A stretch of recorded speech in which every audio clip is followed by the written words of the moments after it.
कुछ जंगली शेरों ने मिलकर एक गधे का शिकार किया, लेकिन उनमें से एक शेर ने कहा, इसे मारो मत, मेरे पास इसको लेकर एक बेहतरीन योजना है।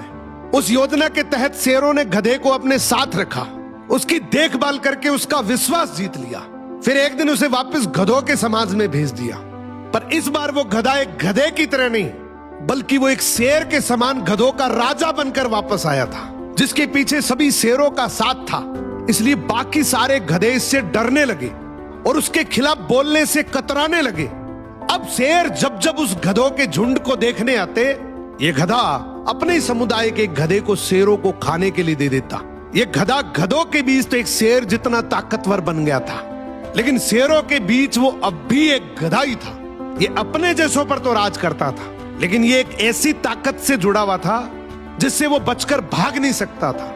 इसने हजारों मासूम गधों की कुर्बानी दी, सिर्फ ये सोचकर कि इससे मैं और ज्यादा ताकतवर बन जाऊंगा। एक दिन ऐसा आया कि सभी गधों ने एकजुट होकर उसका विरोध किया और ये ठान लिया कि इस बार शेर जब भी शिकार करने के लिए आएंगे तो हम में से कोई नहीं जाएगा, चाहे उसका परिणाम कुछ भी हो।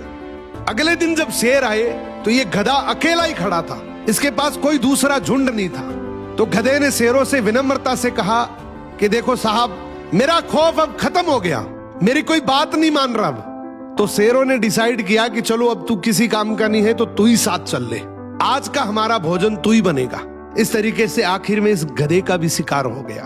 हर समाज के अंदर एक ऐसा गधा जरूर होता है जो अपने लालच के लिए, अपनी ताकत बढ़ाने के लिए अपने ही समाज को दांव पर लगा देता है।